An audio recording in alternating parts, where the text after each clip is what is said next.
The mistress that always mistreats you, vintage gear. You ready to go down this journey with us? Stay tuned.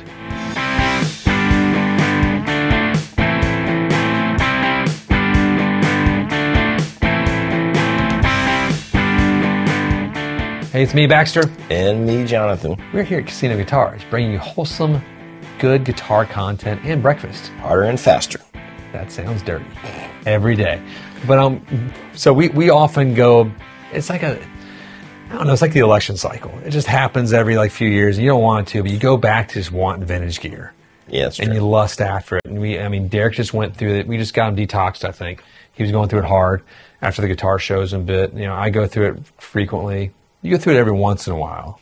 You're smarter. Well, I don't know that I'm smarter. I feel like the amount of vintage gear that is actually feasible shrink from a financial standpoint. Shrinks. What are you talking? No. You're just talking like. So then I'm like, oh no, if I could have this really crappy vintage thing for reasonable money or a nice new thing.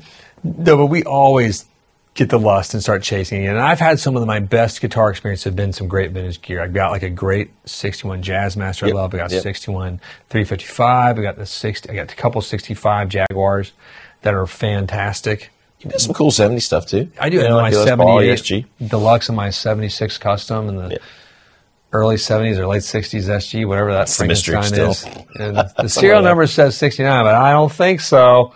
Well, who knows if that was the original head. It's Gibson, but no, it's but then you have just as many that are heartbreaks. Yeah, I would say maybe more that are heartbreaks. More. We don't want to get into even we'll get into it. Why not? The ones when you buy one and it's totally fake. That's just a bummer. That there's been or a refin and you don't know it's a refin and that really matters to you. It matters to me if I'm paying that price. It doesn't. I don't really care as far as the guitar playability. But what about your friend that's just going in a rabbit hole too?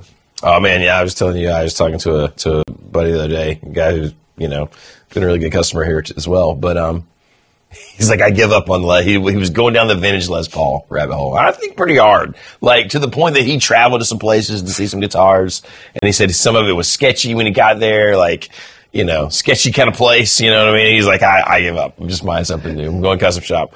Screw this. It's a danger. One of my favorite, it wasn't even a vintage piece, was when my friend Peter, I'm not saying his last name, but he traveled out to the West somewhere to buy one of the Dwayne Allman Les Pauls. And it was super sketchy. It was in an RV out in sort of Breaking Bad type of, in the middle of the desert.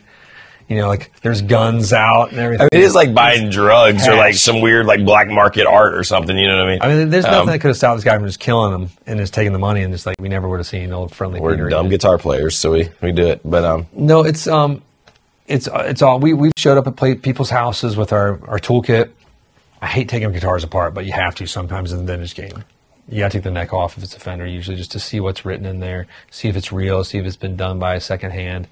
Yeah, which we've seen, and that's always depressing too, because it's how do you tell it? I don't know. You just kind of get used to it and see it. But there's all sorts of fakes. The Fender Custom Shop, fortunately, does not sell their parts out because that would make it. And they fortunately stamp the body. Stamp everything. Yeah. Underneath it is relic, underneath the pick guard on a lot of the guitars, so you can know because their guitars look so good that it's easy to trick a vintage guitar with a Fender Custom. I had a guy at my gig Saturday who was sure that my telly was an old. He wanted to know the story.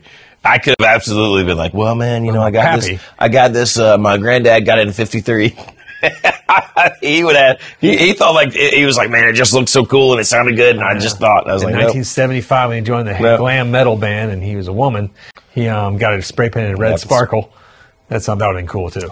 But that's not the story. No, it's the one. And Derek's recent story. We were at the guitar shows, the Asheville Guitar Show. That's another whole thing. We'll get into that too.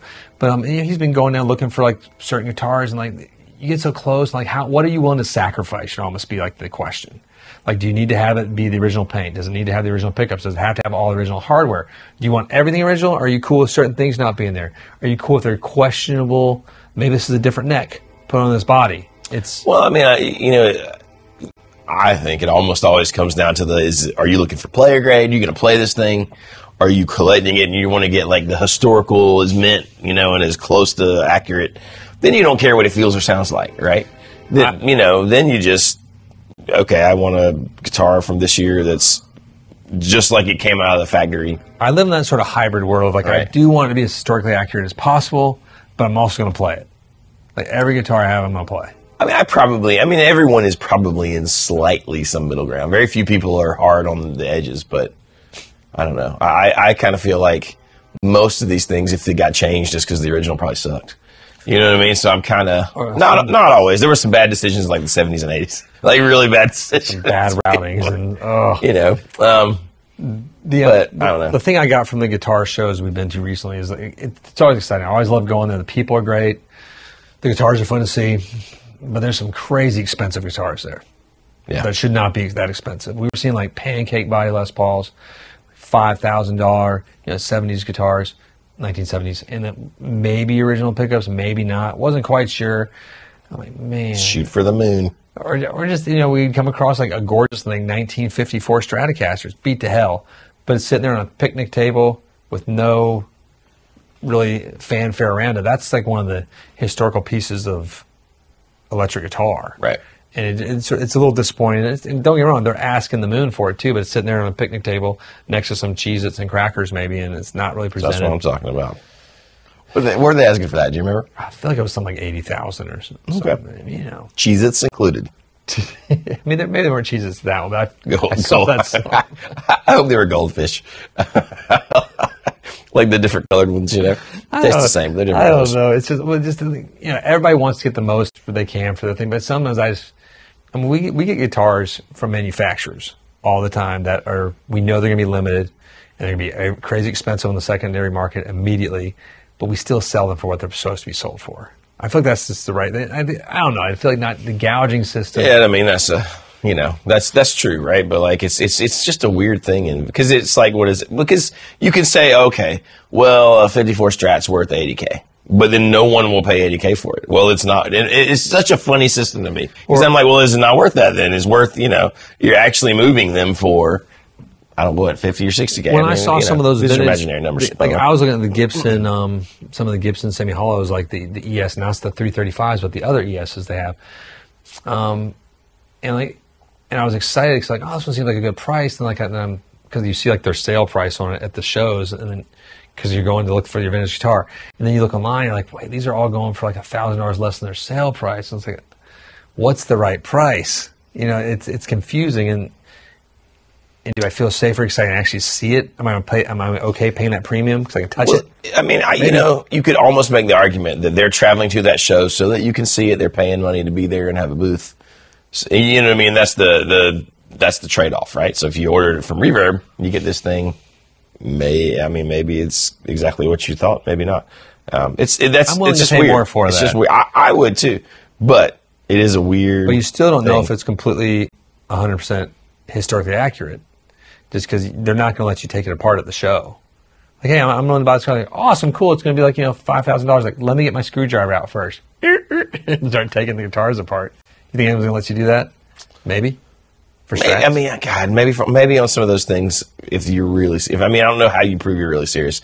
Because devil's advocate, I can see being the dude at the table, and like you're the 18th dude who's like casually interested and you want to take it apart because you've never seen the inside of a 54 Stratocaster. Like that would be a nightmare too. I'd feel like, if I was that person, let's say it's a $10,000 guitar, and I want to buy, but I want to see the inside of the neck. I'm like, hey, I got the cash. I'm putting it down on the table right here.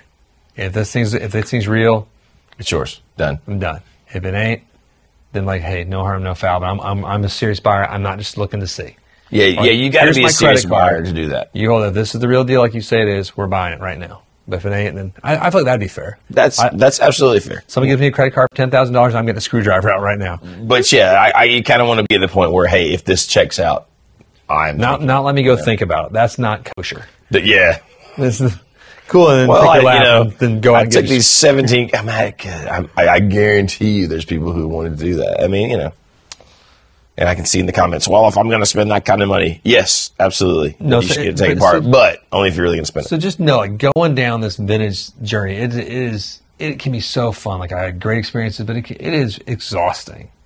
You go to shows, you're talking to people on the phone, you're not sure what you're getting, like, knobs are falling off. Like, unless you're Joe Bonamassa, then it's all roses. he's living in such. I love to watch it at this point. He's like, well, I got every time he goes to Norm's, he gets these awesome. Yeah, he was holding one of the pictures. Like, guess what I bought? I'm like, what? It's an amp or something, but it's probably a tweed of some sort, I assume. Now, I'd buy something at Norm's every time if I was him too. If I could afford it, I absolutely would. Now, here's and there are some safe sort of havens in that scenario. Here's the question, because I feel like buying vintage amps is a little less heartbreaking, a little easier. I agree. Guitars. I think I think there's stuff that's been changed out. Usually speakers and caps and transformers, maybe too. But you pull the chassis. It's pretty easy for someone who knows to spot that stuff. And if there's mods or, I feel like most people are pretty honest about it because it is so easy to tell. People are pretty honest. People, I think, tend to know, or they don't always know with the guitars. And you can sort of just plug that amp in, and you either love it. And the price point for entry is so much less. Yeah. Like at the high range, we're not talking Dumbles. We're talking like even Fenders and stuff. Like we're looking at low 5 figures, which is still a lot of money for parts. But new amps are costing that much now. To me, that holy grail of that vintage amp would be like I would love to have.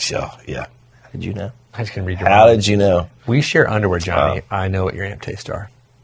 Sometimes we get in the same pair of underwear. It's really strange. You go leg together. But which one's the third leg? You have to do these trust building exercises when you work together. They don't casino guitars. It's no awesome. Trust fall. It's the don't fall. Mono wear. You don't want to be fall.